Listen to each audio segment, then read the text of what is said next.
Hi friends, ఈ మధ్య నేను ఒక మోటివేషన్ స్టోరీ విన్నాను. అది కరెక్ట్గా కాంపిటేటివ్ పరీక్షకు ప్రిపేర్ అయ్యే అభ్యర్థులకు చాలా ఉపయోగపడుతుంది. కాబట్టి అది చెప్తాను, జాగ్రత్తగా వినండి.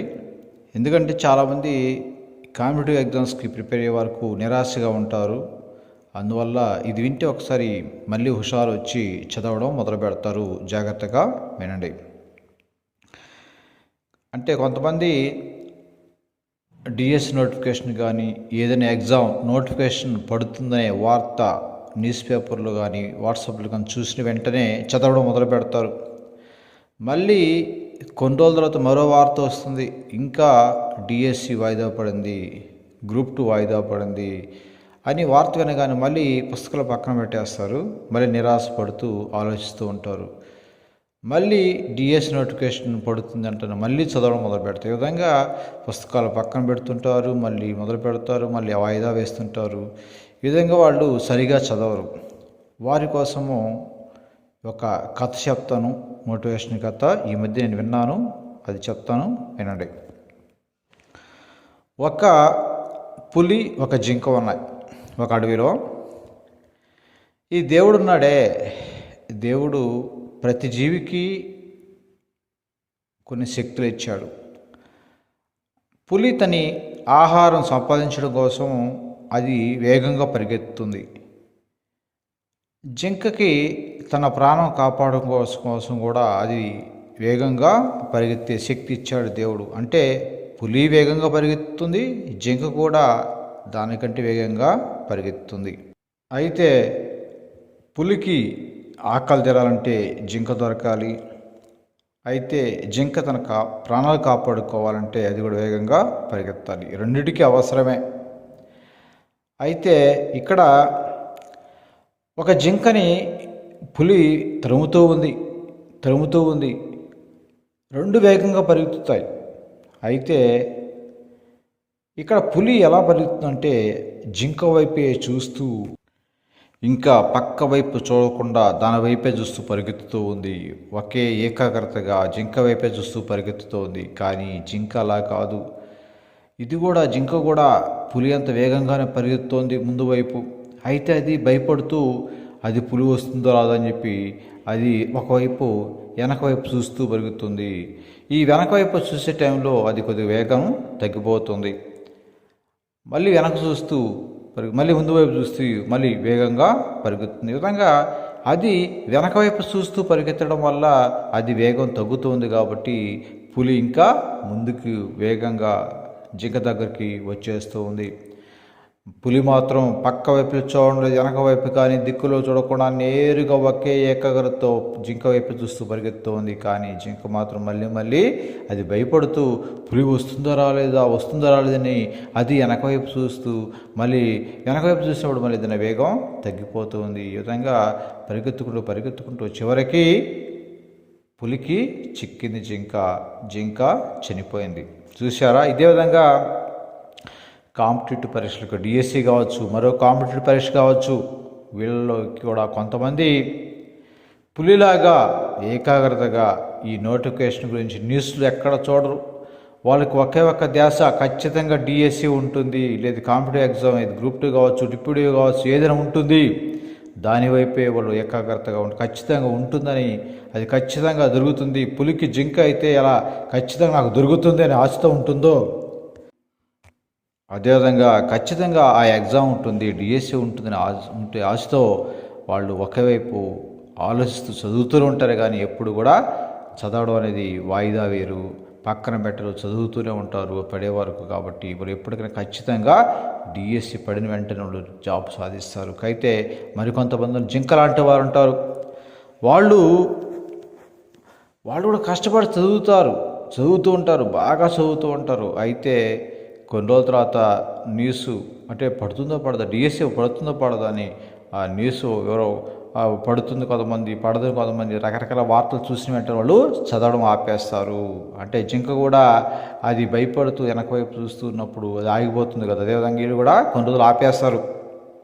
కానీ ఈ పులిలాగా చదివేళ్ళు మాత్రం వాళ్ళు ఆపరు. వీళ్ళకంటే కొద్దిగా 2 అడుగులు ముందుగా ఎక్కువ చదువుతారన్నమాట. అందువల్ల ఈ పుల్లాగా చదివేవాళ్ళు ఎక్కడ ఆలోచించకుండా చదివేవాళ్ళు మాత్రం కొద్దిగా మిగతా వాళ్ళకంటే కొద్దిగా ఎక్కువగా బాగా చదువుతారు. ఈ జింక లాంటి వాళ్ళు మాత్రం మధ్య మధ్యలో వాయిదా వేస్తారు కాబట్టి వాళ్ళు చదవడంలో వెనకపడతారు కాబట్టి వాళ్ళు డిఎస్సి వచ్చిన తర్వాత వాళ్ళు సరిగా రాయక ఆ జాబ్ని కోల్పోతారు. కాబట్టి మీరు కూడా మిత్రులారా పులిలాగా మీరు ఎటువంటి ఆలోచన పెట్టుకోకుండా అనవసరమైన న్యూస్లు చదివి పెట్టుకోకుండా ఒకే ధ్యాసతో చదవండి. ఎప్పుడు కూడా మీరు ఆపవద్దు, చదవడం ఆపవద్దు. మీరు ఖచ్చితంగా మీకు డిఎస్సి ఉంటుంది, మీకు ఏదైనా అది కాంపిటేటివ్ ఎగ్జామ్ ఏదైనా కావచ్చు ఉంటుందని ఆశతో ఖచ్చితంగా చదవండి. ఖచ్చితంగా మీకు కూడా జింక్ అయితే పులికి ఎలా దొరుకుతుంది అదేవిధంగా డిఎస్సి కూడా మీకు దొరుకుతుంది. ఆ డిఎస్సిలో గవర్నమెంట్ జాబ్ సాధిస్తారు. ఖచ్చితంగా మీరు రాబోయే డిఎస్సి పరీక్షలో టీచర్ జాబ్ సాధిస్తారు. అదేవిధంగా మిగతా కాంపిటేటివ్ ఎగ్జామ్ మీరు గవర్నమెంట్ జాబ్ సాధిస్తారు. ఫ్రెండ్స్, ఈ కథ చెప్పిన వెంటనే మీకు నాకు ఇంకొక కథ కూడా గుర్తొస్తుంది. అది కూడా జింక పులి కథ. అది కూడా ఇంతకుముందు విన్నాను నేను. అది కూడా మీకు ఉపయోగపడుతుంది. ఒకసారి జాగ్రత్తగా వినండి. ఈ కథలో పులి కంటే జింక వేగంగా పరిగెత్తుంది. మొదటి కథలో పులికి జింక దొరికిపోయింది కదా, కానీ ఇప్పుడు చెప్పబోయే కథలో జింక వేగంగా పరిగెత్తుంది. అదేవిధంగా ఒక పులి, వేరే జింక ఒక అడవిలో తరుముతోంది జింకని. ఆ జింక చాలా వేగంగా పరిగెత్తుతోంది. దేవుడికి రెండింటికి ఒకే శక్తి ఇచ్చాడు. అయితే ఇంతకుముందు కథలో మాత్రం ఆ జింక ఆలోచిస్తూ ఉండడం వల్ల అనవసరంగా అది దొరికిపోయింది. కానీ ఈ కథలో జింక అలా కాదు. ఈ కథలో జింక కూడా అది బాగా కష్టపడేది, ఒకే ఏకాగ్రతగా పరిగెత్తుంది. అది వెనుక వైపు చూడడం లేదు, పులి వైపు చూడడం లేదు. పులి అయితే ఎంత ఏకాగ్రతగా జింక వైపు చూస్తూ పరిగెత్తుందో అదేవిధంగా జింక కూడా వెనక వైపు చూడకుండా, పులి వైపు చూడకుండా వేగంగా పరిగెత్తుతోంది. అది పులికి దొరకలేదు. పులి ఆశ్చర్యపోయింది, ఇదేందిరా ప్రతి జింక కూడా నాకు దొరుకుతుంది, కానీ ఈ జింక నాకు దొరకడం లేదే ఏంటి అని ఒకసారి పెద్దగా ఆ జింకని పిలిచింది. ఓ జింక, ఒకసారి ఆగు, నేను ఒక క్వశ్చన్ అడగాలి. నేను ఒకసారి, నాకు అన్ని జింకలు దొరుకుతాయే, నువ్వు దొరకడం లేదేంటి? నువ్వు దొరకలేదేంటి? నువ్వు సమాధానం చెప్తే నేను వదిలేస్తాను, నేనేం చేయనని చెప్పి ఒకసారి ఆగు అని చెప్పి దాన్ని చెప్పేసరికి సరే అని చెప్పేది. జింక ఆగి అప్పుడు చెప్పిందన్నమాట పులికి, ఎందుకు నేను నీకు దొరకలేదు, అంత వేగంగా పరిగెత్తున్నా అంటే జింక ఏమన్నదంటే పులితో, ఓ పులిగారు, నువ్వు నీ ఆకలి తీరడం కోసము నన్ను తరుముతున్నావు, కానీ నేను నా ప్రాణాలు కాపాడడం కోసం నేను పరిగెత్తుతున్నాను. నీ ఆకలి కంటే నా ప్రాణం గొప్పది. ఎవరికైనా కూడా ఆకలి కంటే ప్రాణం గొప్పది కాబట్టి నేను పరిగెత్తున్నాను, నా ప్రాణం కాబట్టి అని చెప్పి అంత వేగంగా పరిగెత్తున్నాను అని చెప్పింది. అదేవిధంగా డిఎస్సి ప్రిపేర్ కావచ్చు, మరి ఇతరులు కూడా కావచ్చు, వీళ్ళలో చాలామంది తెలివైన వాళ్ళు ఉంటారు. కానీ ఒక్కసారి తెలివైన వారికంటే తెలివి తక్కువ ఉన్న వాళ్ళకే జాబ్ కొట్టేస్తుంటారు చాలామంది కూడా.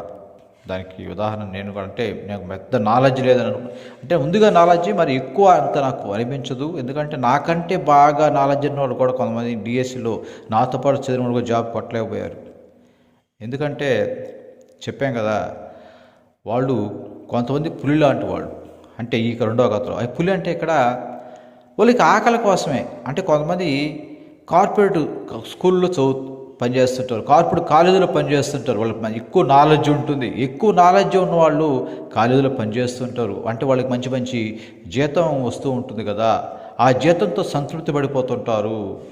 అందువల్ల వాళ్ళు డిఎస్సికి ఎక్కువ కష్టపడరు. ఆ జాబ్ ఎక్కడ పోతుంది, ఆ కాలేజీలో వెళ్ళిపోతే మళ్ళీ జాబులు చేర్చుకుంటారో లేదో, ఆ స్కూల్లో చేర్చుకుంటారో లేదని వాళ్ళు రెండు పడల వైపు అడుగులు వేస్తూ అటు స్కూలు పోతూ కాలేజీ పోతూ మన డిఎస్సి అవుతూ ఈ విధంగా సరిగా వాళ్ళు ప్రిపేర్ కారు. అంటే తెలివితేటలు ఎక్కువ ఉన్నవి కూడా వాళ్ళు సరిగా చదవరు.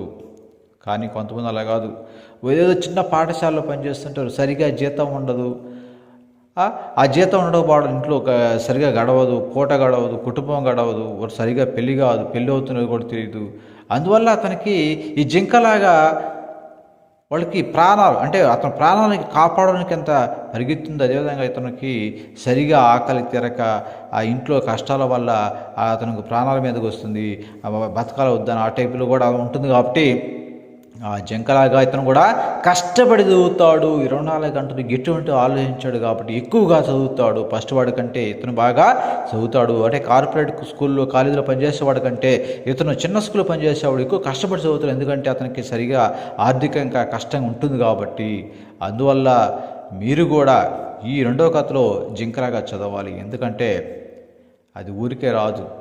జాబ్ అనేది కష్టపడి చదవాలి. అంతేగాని ఈ చిన్న చిన్న ఉద్యోగాల గురించి మనం ఆలోచించకూడదు. మీరు కష్టపడి చదివి మంచి ఉద్యోగాలు అంటే గవర్నమెంట్ జాబ్ సాధించి మీరు ప్రశాంత జీవితం గడుపుతారని ఆశిస్తున్నాను. Okay friends, all the best. మీ శాస్త్రి చాగరం శ్రీనివాసులు.